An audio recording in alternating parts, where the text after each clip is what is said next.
नमस्कार, स्वागत है आपका हॉर्नबिल टीवी भारत पर। आइए देखते हैं अब तक की खबरें। विपक्ष ने महाराष्ट्र और झारखंड में चुनावी रैलियों के दौरान मुख्यमंत्री योगी आदित्यनाथ द्वारा दिए गए बटोगे तो कटोगे बयान पर तीखा हमला बोला है। कांग्रेस के राष्ट्रीय अध्यक्ष मल्लिकार्जुन खड़गे ने इस बयान को गलत करार दिया और कहा कि एक संत और योगी से ऐसी बातें नहीं की जानी चाहिए।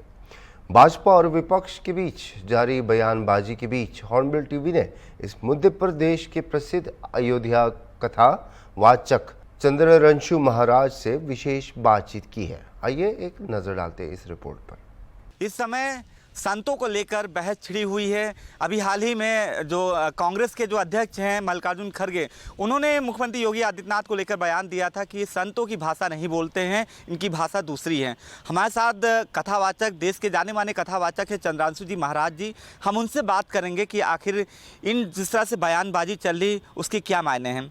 बहुत बहुत स्वागत है चंद्ररंशु जी महाराज जी। धन्यवाद। महाराज जी, आपने अभी सुना कि संतों को लेकर खास तौर से मुख्यमंत्री योगी आदित्यनाथ भी एक संत हैं, नाथ पंथ के भी आते हैं, कहलाते हैं, लेकिन जिस तरह से बातें हो रही कि बटोगे तो कटोगे, और यही वजह है कि मल्लिकार्जुन खड़गे जो कांग्रेस के अध्यक्ष हैं, राष्ट्रीय अध्यक्ष हैं, उन्होंने इस बयान को लेकर उन पर तीखी टिप्पणी की है। किस मायने में आप देखते हैं? हम खड़गे जी के जो वक्तव्य है उसकी घोर निंदा करते हैं और कहीं न कहीं उनकी स्वार्थपरायणता और निष्पक्ष न होना दिखाई पड़ता है।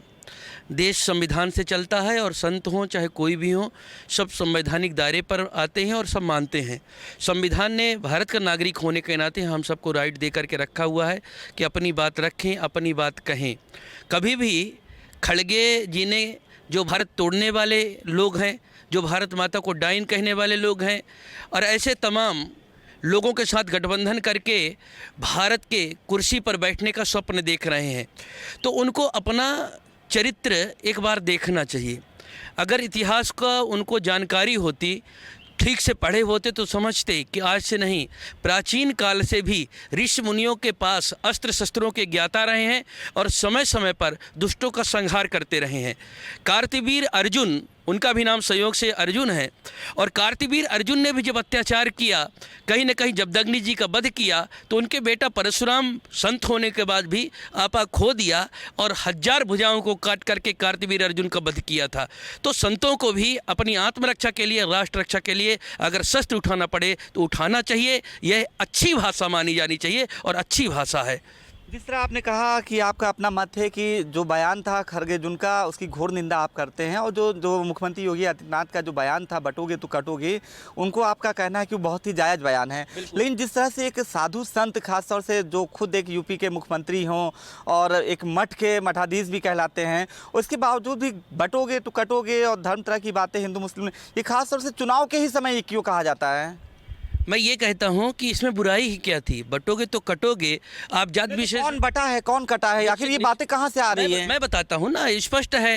पूर्ववर्ती जो सरकारें हुई, उन्होंने 2014 से पहले और 2017 से पहले भी लोग 2014 के पहले भी वही हो रहा था। 2014 के पहले भी हो रहा था। अगर ऐसा नहीं होता, तुष्टीकरण की राजनीति पूरे उत्तर प्रदेश जान रहा था, जल रहा था। कहीं ना कहीं जातिवाद की राजनीति की कहीं न कहीं हवन कुंड में जल रहा था उत्तर प्रदेश। सुशासन अगर किसी ने दिया, गुंडा राज खत्म किया, माफिया राज खत्म किया, भ्रष्टाचार खत्म किया, तो किसने किया? सुशासन देने का काम तो योगी जी ने ही किया।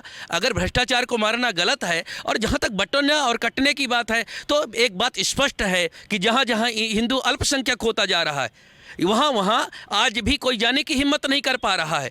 तो ये जो बता रहे हैं, कह रहे हैं, अगर संख्या कटेगी, एक 40 जो बच्चे पैदा कर रहे हैं, जनसंख्या कानून अभी तक, नियंत्रण कानून नहीं आ पा रहा। मैं तो चाहता हूँ सरकार को जल्दी लागू करे, इन पर नियंत्रण करें। और जिस तरह से ये हमको बांट करके, आपस में तोड़ फोड़ करके, भाई को भाई से लड़ा करके, एक दूसरे को कटवा करके जात पात में घोल रहे हैं, अगर हम एकजुट होने की बात करते, इकट्ठा होने की बात करते हैं, तो क्या बुराई कर रहे हैं? पहले अंग्रेजों ने वही किया, बाद में ये लोग भी यही कर रहे हैं, तो ये खत्म होना चाहिए। अच्छा चंद्ररंशु जी महाराज जी, एक आखिरी सवाल मेरा ये है कि जो आपने कहा एकजुटता होनी चाहिए, और ख़ास तौर से अभी परसों भी देवकीनंदन ठाकुर महाराज जी ने भी कहा था, जो 16 तारीख को जो करने जा रहे हैं, सनातन बोर्ड की मांग करने जा रहे हैं, तो वो क्या आप उसमें शामिल हों? क्योंकि संतों का वहाँ जमावड़ा होगा, देवकीनंदन ठाकुर महाराज जी ने लखनऊ में कहा था।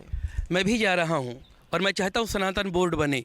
इसलिए बने कि मुस्लिमों को वक्फ बोर्ड के नाम पर 1954 में जो भारत का इतना बड़ा भूभाग आपने दे करके रखा है, किस खैरात में दे करके रखा है? बाद में इन्हीं खड़गे जी पर ही आरोप है कि वक्फ बोर्ड से बहुत सारी ज़मीन लिखाया हुआ है। ये इनका चाल चरित्र है।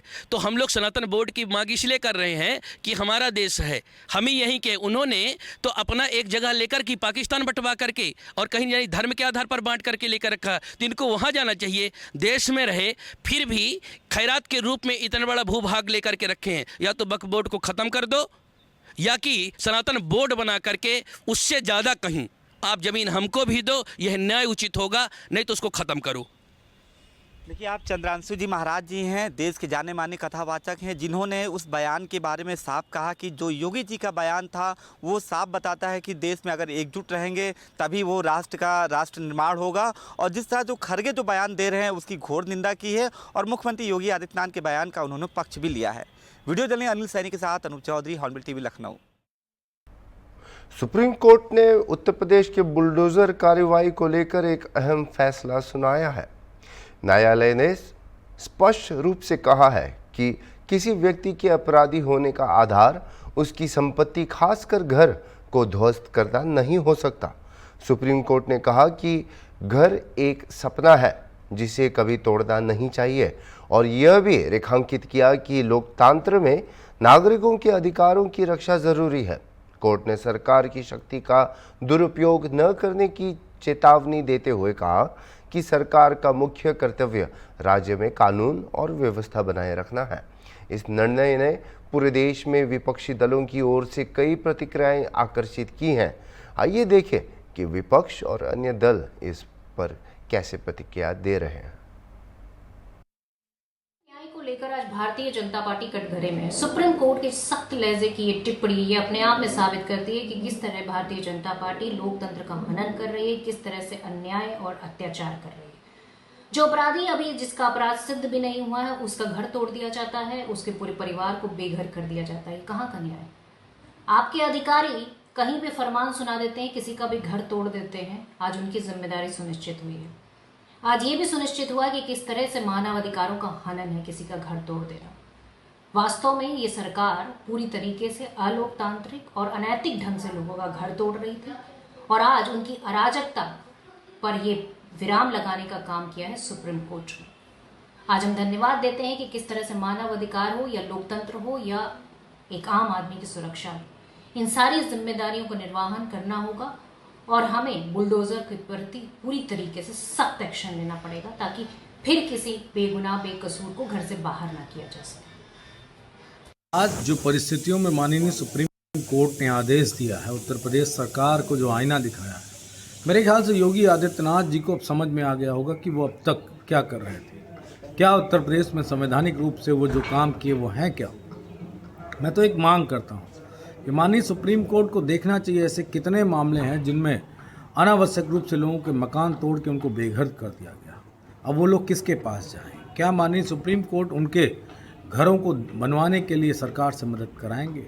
अगर उनको अब मदद नहीं मिलेगी, उनकी छत नहीं बन पाएगी, तो मेरे ख्याल से आधा इंसाफ होगा। भविष्य में निश्चित तौर पे माननीय सुप्रीम कोर्ट के आदेश के बाद अब नहीं लगता है कि दोबारा से सरकार ऐसा कुछ कर पाएगी, लेकिन जिनके मकान हजारों की संख्या में जो टूटे हैं उनको न्याय दिलाना सबसे उचित है और अधिकारियों ने जो जाति करी है उनको सज़ा भी दिलाना, क्योंकि एक मात्र आदेश से ही सब कुछ सही नहीं होगा। जब तक दोषियों के खिलाफ कठोर कार्रवाई नहीं होगी, यही मेरे ख्याल से सबसे उचित न्याय होगा। सुप्रीम कोर्ट के इस फैसले का मैं ऑल इंडिया शिया फैसला बोर्ड की जानिब से भरपूर तरीके से वेलकम करता हूं, स्वागत करता हूं। आज जो बुलडोजर को लेकर सुप्रीम कोर्ट ने फैसला दिया है, उस फैसला बेहतरीन फैसला है और बेइंतहा लोग परेशान थे। जिस तरीके से लोगों के घरों को गिराया जा रहा था, बुलडोजर के जरिए से कार्रवाई से बस्तियों को उजाड़ा जा रहा था, लोग इधर से उधर भटक रहे थे, लोगों के सरों के ऊपर छत नहीं थी। आज के इस फैसले ने यह साबित कर दिया कि हमें अपनी न्यायपालिका के ऊपर पूरा भरोसा रखना चाहिए और देश की सर्वोच्च न्यायपालिका ने बुलडोजर को लेकर जो फैसला दिया वो बेहतरीन फैसला है। और आज उन लोगों को राहत की सांस मिली है कि जो लोग रातों की जाग रहे थे और जिनकी रातों की नींद हराम थी। सर्वोच्च न्यायालय का जो निर्णय है वो स्वागत योग्य है। कार्यपालिका को उन्होंने निर्देशित किया कि नियमों का पालन किया जाना चाहिए, नियमों के तहत ही कार्रवाई की जानी चाहिए। और जहां गलत है वहां पर उन्होंने कहीं नहीं कहा अपने निर्णय में कि बुलडोजर पर रोक लगनी चाहिए। मुझे लगता है इस निर्णय से उन्होंने विपक्षी दलों को भी आईना दिखाया है, जो हर कार्रवाई को दोषी ठहराते हैं, हर कार्रवाई को कहते हैं कि बायस्ड है। मुझे लगता है आज सुप्रीम कोर्ट के इस निर्णय से तमाम चीजें साफ हो गई हैं, दूध का दूध और पानी का पानी हो गया है। विधि के अनुसार अगर कहीं पे कार्रवाई होती है तो नियम पूर्वक है, और अगर नियमों का पालन नहीं किया जाता तो उस पर सुप्रीम कोर्ट ने अपनी सख्त टिप्पणी दी है। उत्तर प्रदेश लोक सेवा आयोग यूपीपीएससी द्वारा आयोजित आरओ-एआरओ परीक्षा को लेकर अभ्यर्थियों में गहरी नाराजगी है।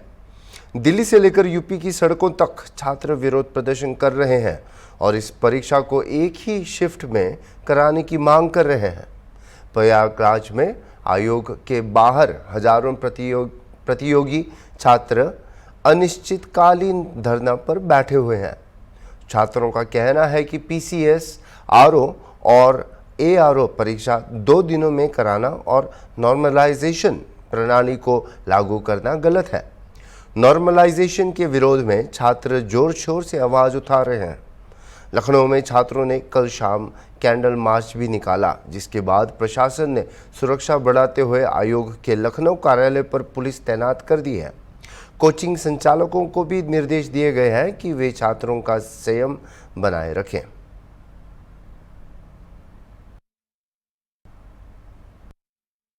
उत्तर प्रदेश लोक सेवा आयोग इलाहाबाद के बाहर यूपीएससी एस्पिरेंट छात्रों का लगातार 2 दिनों से प्रदर्शन कर चल रहा है। 11 छात्रों पर एफआईआर भी हो गई, लेकिन उसके बावजूद भी अभी छात्र जो कि 2 प्रदर्शन कर रहे हैं। इनकी क्या मांगे है, नॉर्मलाइजेशन को लेकर के ये क्या सोचते हैं, इसको लेकर के कुछ मेरे साथ में छात्र, इनसे बात करते हैं। भाई साहब, क्या नाम है? जी, गौतम तिवारी। सबसे पहले तो ये बताइए, ये जो आप लोग नॉर्मलाइजेशन की बात कर रहे हैं, ये क्या है आखिर? कुछ लोग समझ पा रहे हैं, कुछ नहीं समझ, तो इसको थोड़ा एक्सप्लेन करिए। जैसे नॉर्मलाइजेशन वाली अभी इन्होंने बताया है कि परसेंटाइल से हम करेंगे, तो इसके बारे में मान लीजिए अभी ऑनडे एग्ज़ाम में जो होता था नॉर्मलाइजेशन, अभी उसमें ठीक तरह से समझ नहीं पाया जाता था। जीएस के पेपर में जो है, इसमें कौन सा क्वेश्चन, मान लीजिए 2 क्वेश्चन रहेगा, कौन सा मतलब दोनों में कंपेरिजन कर पाना मुश्किल रहेगा, कौन सा टफ है, कौन सा ईजी है, तो इसमें काफ़ी संदेह हो जाएगा फिर बाद में भी। जी, आप क्या नाम है? जी, मेरा नाम नीरज उपाध्याय है।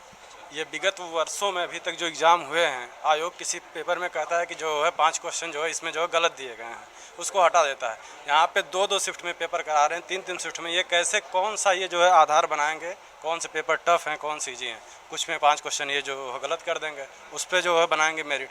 पिछले 8-10 महीनों से क्या इन्हें एक सेंटर नहीं मिल रहा है कि 1 डे 1 शिफ्ट में एग्ज़ाम नहीं करा सकते हैं? 8 से 10 महीनों से पिछले विद्यार्थी यहाँ पे जो है मानसिक प्रताड़ना का शिकार हो रहे हैं। तो कम से कम आयोग की जो कार्यप्रणाली है वो निष्पक्ष और जो है दुरुस्त होनी चाहिए। तो अभी आप लोग क्या चाह रहे हैं? अभी चाह रहे हैं कि एग्ज़ाम एक ही शिफ्ट में हो, सबका पेपर एक हो, जिससे जो है आयोग की जो प्रक्रिया है निष्पक्ष, उस पर कोई सवाल ना उठे, और कम से कम जो बच्चों की मानसिक प्रताड़ना है वो दूर हो सके। पेपर एक ही होना चाहिए सबके लिए। एक शिफ्ट की बात कर रहे हैं आप लोग, 2 दिनों की डेट्स दी गई हैं, तो इसमें ऐसा क्या परिवर्तन आ जाएगा? 2 शिफ्ट में हो रहा है तो 2 दिन तक चलने दीजिए एग्जाम को। आखिर इसको लेकर के आप लोग प्रोटेस्ट क्यों कर रहे हैं? क्या मुद्दा यही है, या फिर फरवरी में जो पेपर लीक हुआ था तब से ये सब चल रहा है? नहीं सर, फरवरी में तो पेपर लीक हुआ था, उसके बाद मार्च में पेपर पीसीएस का भी कैंसिल हो गया था। सबसे बड़ा मुद्दा सर ये है कि नॉर्मलाइजेशन है क्या, ये किसी को नहीं पता, किसी स्टूडेंट को कुछ नहीं पता है। तो आयोग ये क्यों ऐसा करा? क्या इसके पहले पेपर नहीं होते थे? पेपर इसके पहले भी होते थे, उसमें भी 8-10 लाख बच्चे अपेयर होते थे। तो आयोग को एक शिफ्ट में पेपर करना चाहिए, और पूर्व की बात सुनियोजित तरीके से पारदर्शी माध्यम से आयोग को और सरकार को इस पर निर्णय लेना चाहिए। तो आप लोग यही कह रहे हैं कि अगर एक शिफ्ट में पेपर नहीं होगा तो क्या ये नॉर्मलाइजेशन से चीज़ें अलग हट करके होंगी? ये एक शिफ्ट का मेन मुद्दा क्या है? सर, नॉर्मलाइजेशन जैसी प्रक्रिया, पहली बात तो आयोग ने सीसैट के लिए कुछ क्लियर नहीं किया है कि वो सीसैट किस बेसिस पे नॉर्मलाइजेशन लागू करेंगे। जीएस पे किया भी है, तो जीएस पे मतलब बच्चे अभी 1 महीने पहले एग्ज़ाम के तुम नया मतलब मॉडिफिकेशन कर रहे हो कि हम नॉर्मलाइजेशन लागू करेंगे, तो बच्चे इस टाइम पे पढ़ाई के लिए परेशान थे, अब बच्चे नॉर्मलाइजेशन के लिए परेशान है कि हम अपना नॉर्मलाइजेशन स्कोर कैसे मिलेगा। अभी भी आयोग जो आंसर की देता है वो 1-2 साल बाद देता है, जिसका मतलब पता ही नहीं चलता है कि हमारा मार्क्स क्या है। आयोग टाइम पे मार्कशीट अपनी जारी नहीं करता है। यूपीएससी के पैटर्न को फॉलो अगर करता भी है तो यूपीएससी तो 18 महीने में पूरा अपना एग्जाम क्लियर करा देती है, तो आप उस बेसिस पे क्यों नहीं चलते। यूपीएससी तो पूरी तरह से पारदर्शी है। यूपीएससी का कोई भी क्वेश्चन गलत नहीं आता। आप 15-15 क्वेश्चन गलत देते हैं, फिर ये नॉर्मलाइजेशन जैसी प्रक्रिया सर ये मतलब छात्रों को तो मानसिक रूप से प्रताड़ित करने वाला है संकेत है। तो ये कहा जा सकता है कि नॉर्मलाइजेशन सिर्फ एक बात है, मेन मुद्दा है एक शिफ्ट में एग्जाम कराना। तो आप बताइए, जैसे ये अभी प्रोटेस्ट चल रहा है, तो प्रोटेस्ट को लेकर के छात्र लगातार कह रहे हैं कि उनकी मांगों को पूरा, तो क्या क्या उनकी बेसिक मांगे हैं। शिफ्ट हो गया, नॉर्मलाइजेशन हो गया, पेपर लीक हो गया, इसके अलावा क्या और भी कुछ है? देखिए, जो मुद्दा है बड़े पैमाने पर आयोग में ऐसी अन्यताएं पाई गई हैं। फरवरी में हमारा पेपर लीक हुआ तो आयोग यहाँ तक नहीं पता लगा पाया कि पेपर लीक कहाँ से हुआ। जब एसटीएफ ने बताया कि पेपर लीक वहाँ से हुआ है, प्रिंटिंग प्रेस से हुआ, तभी भी वहाँ पे उसका जो है एक सेंटर बनाया गया, वहाँ उसकी जांच चल रही है। तो जब एसटीएफ बता रही है तो आयोग क्या कर रहा है, मूक दर्शक बना देख रहा है। आयोग के पास इतनी अथॉरिटी होनी चाहिए ना कि वो अपना पेपर समय से देख ले, अपना पेपर कहाँ से हो रहा है। सीधी सी बात है, सब तो निजी पे जा रहा है। आप एक सरकारी प्रिंटिंग प्रेस क्यों नहीं ला देते हैं? सीधी सी बात है, सरकार से ये भी पूछना चाहिए कि आप सरकारी प्रिंटिंग प्रेस क्यों नहीं ला रहे हैं।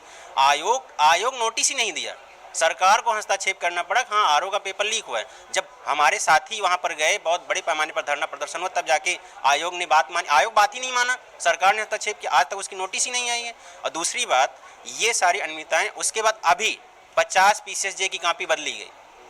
उस मुद्दे को कोई नहीं उठाता है। 50 पीसीएसजे की कॉपी बदली गई है, वो तो सबसे बड़ा मुद्दा है। जो आके वहाँ के सचिव ढिढोरा पीट जाते हैं कि हमारा आयोग, एक शब्द बोलते हैं सुचिता। मुझे सुचिता से नफरत हो गई है, सारे अभ्यर्थियों को नफरत हो गई सुचिता से। आपका सुचिता क्या है?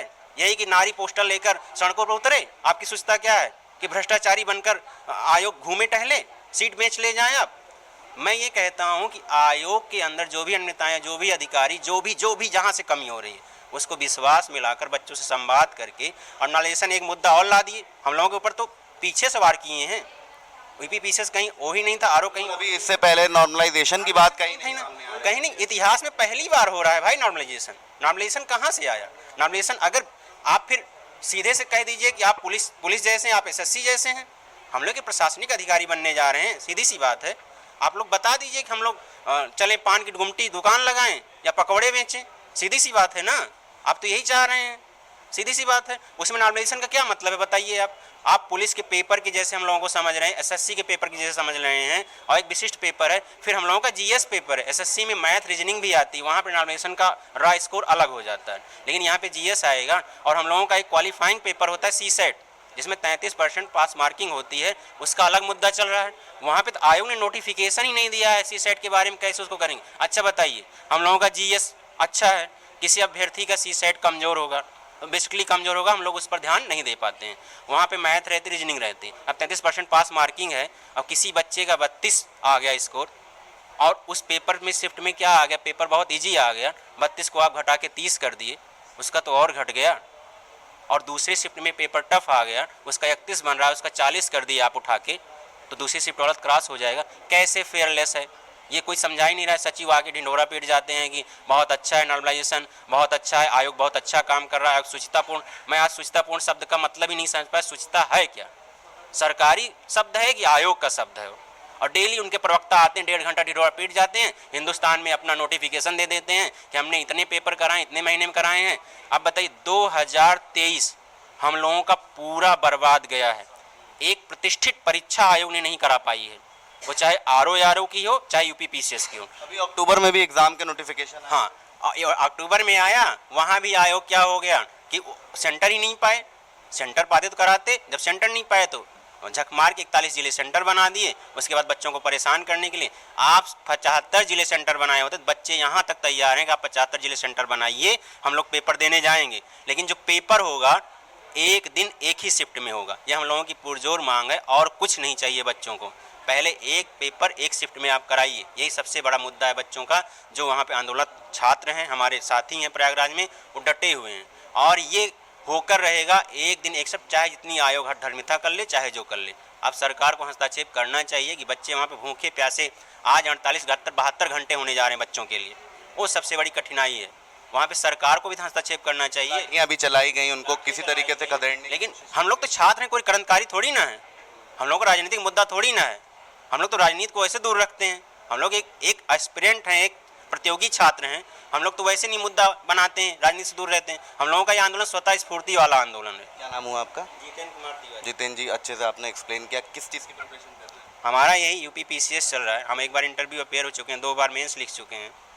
बिल्कुल, देखिए एक शिफ्ट एग्जाम, उसके साथ नॉर्मलाइजेशन, और तीसरा अभी मुद्दा आ गया निजीकरण। तो क्या इन तीनों के अलावा कुछ और चौथा आपके भी मन में इस तरीके की कोई बात है, क्या नया पॉइंट हो? क्योंकि एग्जाम भी लगातार, डेट की नोटिफिकेशन भी बढ़ती जा रही है। ऐसा है, बहुत चीज़ें हैं भाई, क्योंकि कापियाँ भी देखिए पीछे शब्दों कम शब्दों में ही बता रहे हैं आपको। पीछे देखिए कापियाँ बदल गई। पहली बात इनका जो एक मानक था कि हमने एक आयोग का अपना था कि यहाँ हम कार्यप्रणाली अच्छा कर रहे थे, इसी वजह से इनको पीसीएस की परीक्षा कराने का इनका जिम्मेदारी रहता है। तो अब इस चीज़ पे लड़कों का विश्वास उठ चुका है कि जब पीसीएस जे की परीक्षा की कापियाँ बदली जा सकती हैं तो क्यों नहीं पीसीएस में भी ये चीज़ हो सकता है। दूसरा चीज़ कि अभी लगातार मार्च से लेके जुलाई से लेके अक्टूबर, फिर अब दिसंबर, फिर दिसंबर में भी अब जैसा चांस बहुत कम ही लग रहा है। जो भी हो तो सरकार अपना जाने, लेकिन पेपर पूरा साल तीन बार मैं जहाँ तक मेरी, हाँ 3 बार एकदम 3 बार कैंसिल हो चुका है। अब आप बताइए कि ये पूरे वर्ष कहे कि नहीं हम ऐसा प्रणाली विकसित कर रहे हैं कि हम ईमानदारी से पेपर भी कराएंगे, लीक भी नहीं होगा।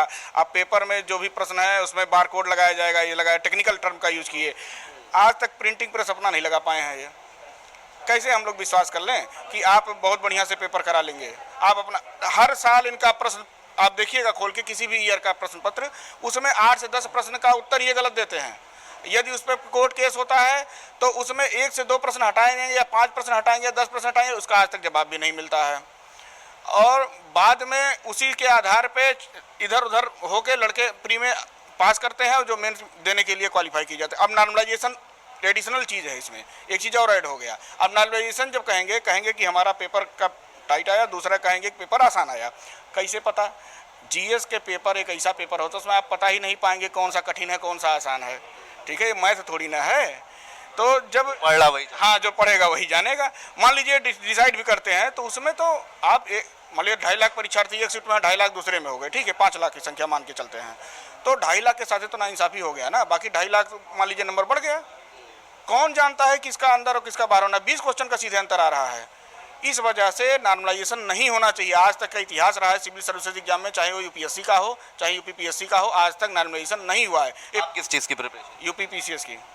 हाँ, सबसे बड़ी चीज़ ये आ जाती है कि इंसान, एक स्टूडेंट है, वो लंबे टाइम तक प्रिपरेशन करता है, साल 2 साल, कभी कभी 3 साल 4 साल, उसमें उसका काफ़ी खर्चा होता है। उसके बाद इस तरीके की चीज़ें सामने आती, तो इस पर फाइनेंशियली कितना इफेक्ट पड़ता है और कैसी मानसिक प्रताड़ना से या मानसिक संतुलन किस तरीके का रहता है, क्योंकि इसमें काफ़ी कंट्रोल करना पड़ जाता होगा आप लोगों को, तो कैसे इस सिचुएशन को पार करते हैं? तो सबसे पहले तो मैं बताना चाहता हूँ कि फाइनेंशियल बर्डन जो होता है वो डे बाय डे और ईयर बाय ईयर बच्चों पे इंक्रीज़ करता है, क्योंकि ये वन डे एग्ज़ाम नहीं है। वन डे एग्ज़ाम के कारण ना होने के कारण इसमें टाइम लगता है और मनी फाइनेंशियल मतलब इंक्रीज़ होता है दिन पर दिन। और दूसरा क्या है सर?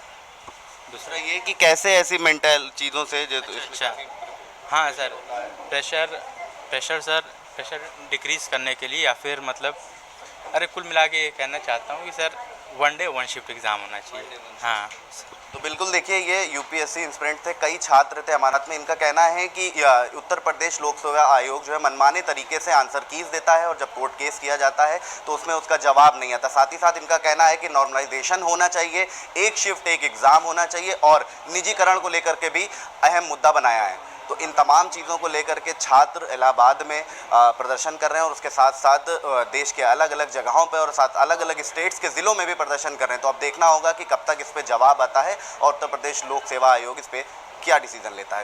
उत्तर प्रदेश लोक सेवा आयोग की इलाहाबाद से शुरू हुई आंधी अब लखनऊ तक पहुंच चुकी है, क्योंकि कल देर शाम लखनऊ में यूपीएससी एस्पिरेंट के द्वारा एक पैदल कैंडल मार्च निकाला गया, जिसके बाद अब लखनऊ पुलिस और प्रशासन अलर्ट मोड पर है। ये लखनऊ का यूपीएससी आयोग का शिविर कार्यालय है, जहां पर आप तस्वीरों में देख सकते हैं पुलिस की तैनाती कर दी गई है और कई थानों की फोर्स को यहां पे तैनात किया गया है। साथ ही साथ दूसरी तरफ पीएससी की भी 2 गाड़ियों की बटालियन बटालियन को रखा गया है कि अगर इस तरीके की स्थिति उत्पन्न होती है तो उस पर निरंतर पाया जा सके। जिस तरीके से उत्तर प्रदेश लोक सेवा आयोग ने एग्जाम को लेकर के नोटिफिकेशन जारी किया था, जिसमें आरओ की परीक्षा थी, जब से वो 3 बार नोटिफिकेशन जारी हुआ और एग्जाम कैंसिल हो गया। छात्रों में इसी को लेकर के रोष है। देखिए आप, दूसरी तरफ पीएससी को तैनात किया गया है। इसी बात को लेकर के यहाँ पे प्रोटेस्ट, इलाहाबाद में माफ कीजिएगा, प्रोटेस्ट हो रहा था और कल देर शाम लखनऊ के कपूरथला चौराहे पर भी पैदल मार्च निकाला गया। छात्रों का कहना है कि नॉर्मलाइजेशन किया जाए, साथ ही साथ निजीकरण यानी कि सरकार अपनी ही प्रिंटिंग प्रेस को रखे जिसके अंदर ये आंसर की और जो क्वेश्चन पेपर हैं वो प्रिंट हो सकें, क्योंकि निजीकरण को लेकर के भी कई बार मुद्दे उठे हैं। पेपर लीक हुआ था जिसके बाद से इसमें यूपीएसटीएफ को भी इन्वॉल्व किया गया था और उसके बाद अब फिर से नॉर्मलाइजेशन का नया मुद्दा आ गया है। तो छात्रों का कहना है कि 2 शिफ्ट में 7 और 8 तारीख की जो तारीख दी गई है उसमें एग्जाम ना हो करके एक बार एग्जाम हो, ताकि नॉर्मलाइजेशन जैसी चीज सामने ना आ सके और जो भी छात्र इसके काबिल हैं उनकी काबिलियत को देखते हुए उनको मार्किंग मिले, ना ही कहीं पे नंबर कम हो सके उनका, ना ही किसी सब्जेक्ट में ज़्यादा हो सके। तो इन तमाम मुद्दों को लेकर के इलाहाबाद में प्रदर्शन चल रहा है। साथ ही साथ देश के तमाम ज़िलों में इस चीज़ को लेकर के एक हवा भी फैली हुई है कि छात्र प्रदर्शन कर सकते हैं। कहीं ना कहीं इसी को देखते हुए लखनऊ पुलिस भी अलर्ट मोड पर है। पीएससी की बटालियन को तैनात कर दिया गया है और पुलिस प्रशासन भी अलर्ट है कि किसी भी तरीके की अनहोनी ना हो सके, छात्र रुक ना हो सके। हालांकि अभी तक कई कोचिंग संचालकों को भी नोटिस दिया गया है कि जैसे कि दृष्टि आईएएस है, ध्येय आईएएस है, इसके तमाम जो कोचिंग सेंटर्स हैं उनको कहा गया है कि बच्चों पर निगरानी रखें, उनको प्रोटेस्ट करने के लिए ना जाने दें और इन तमाम जो कल बच्चे कैंडल मार्च में शामिल थे उनको भी चिन्हित किया जा रहा है। तो पुलिस अलर्ट है, एलआईयू अलर्ट है, साथ साथ पीएससी भी तैनात है। तो अब देखना होगा कि आयोग का इस पर क्या फैसला आता है और क्या ये प्रदर्शन आगे बढ़ता है या फिर पुलिस इसको यहीं पर रोक देती है। वीडियो जर्नलिस्ट विजय के साथ अशर असरार, हॉर्नबिल टीवी, लखनऊ। अभी के लिए इतना ही और खबरों के लिए आप देखते रहिए हॉर्नबिल टीवी।